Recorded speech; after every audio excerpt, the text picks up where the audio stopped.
انسان کے قیام پر غور کیا جائے تو یہ بات سمجھ آتی ہے کہ اللہ تعالیٰ وحدہ لا شریک ہے، کوئی اس کے ساتھ شامل نہیں ہے، وہ اپنی معبودیت میں اکیلا وحدہ لا شریک ہے۔ تو زمین میں اگنے والا ایک ایک دانہ جو ہے اللہ تعالیٰ کی وحدانیت پر دلالت کرتا ہے۔ کوئی انسان جو ہے اس کے کہنے سے کوئی چیز نہیں اگ سکتی جب تک کہ اللہ کا حکم نہ ہو۔ پھر اللہ تعالیٰ نے اپنی انسانیت کے لیے خوراک کے طور پر، پھلوں کے طور پر رزق جو ہے اسی زمین سے نکالا، جس کو وہ کھاتا بھی ہے اور اس کے ذریعے وہ کماتا بھی ہے، اور پھر جانوروں کی خوراک بھی یہیں سے حاصل کرتا ہے۔ پھر اللہ تعالیٰ نے آسمان کو جو ہے وہ چھت بنایا۔ آسمان کو، اتنے بڑے آسمان کو انسان کے لیے چھت کے طور پر اللہ تعالیٰ نے انسانیت کے لیے بنا دیا کہ وہ اس کے نیچے جو ہے وہ سکون سے زندگی بسر کر سکے۔ دھوپ کے لیے اللہ تعالیٰ نے سورج کو حرارت کے لیے پیدا کیا، رات کو ٹھنڈک کے لیے آسمان پہ طرح طرح کے ستارے، تارے اور کہکشائیں جو ہیں آسمان میں بنائیں، اور چاند جو ہے انسان کی رات میں روشنی کے لیے بنایا، رات کو آرام کے لیے بنایا۔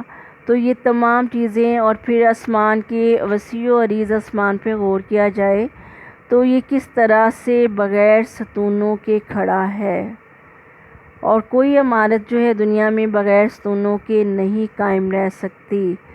تو غور کیا جائے تو یہی بات سامنے آتی ہے کہ اللہ تعالیٰ کی ذات ہے جس نے اتنی وسیع و عریض آسمان کو بغیر ستونوں کے کھڑا کر دیا، اور اس میں کوئی شگاف، کوئی تغیر و تبدل جو ہے وہ واقع نہیں ہوا۔ آسمان کی چھت کو چاند اور ستاروں سے، کہکشاؤں سے مزین کر دیا۔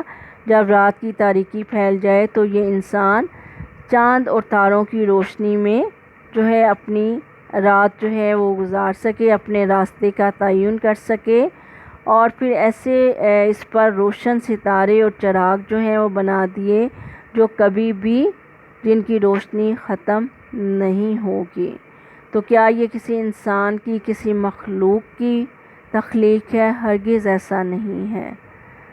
یہ آسمان اللہ کے حکم سے کھڑا ہے انسانیت کے لیے چھت کے طور پر، اور اس میں چمکنے والے ستارے، کہکشائیں اور دیگر جتنے بھی سیارے ہیں یہ اللہ کے حکم سے کھڑے ہیں۔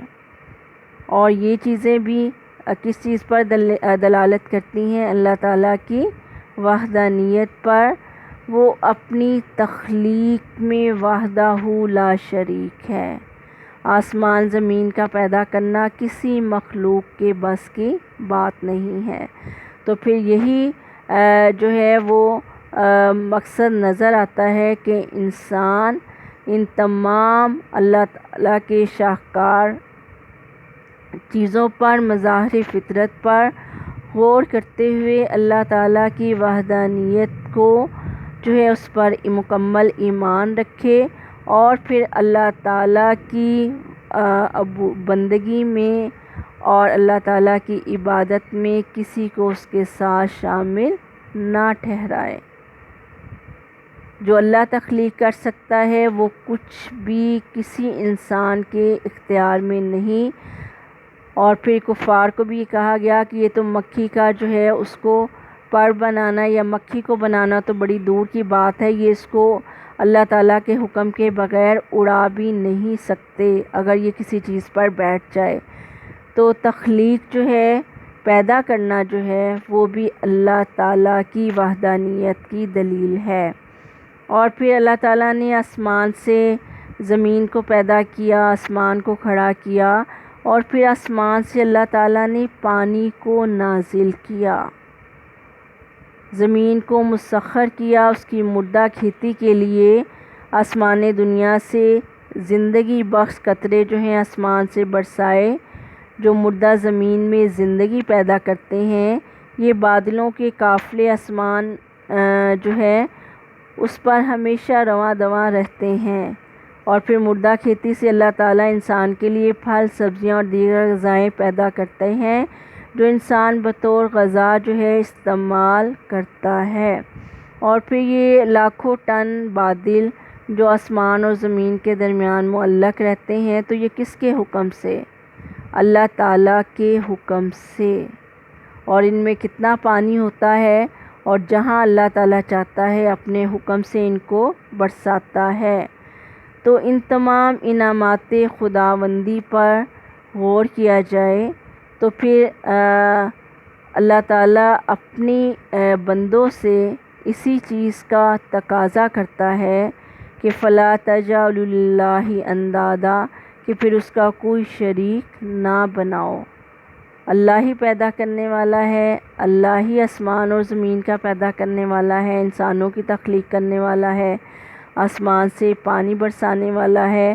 آسمان اور زمین پر جتنی بھی نعمتیں ہیں، جتنی بھی مخلوقات ہیں، وہ صرف اللہ ہی نے پیدا کی ہیں۔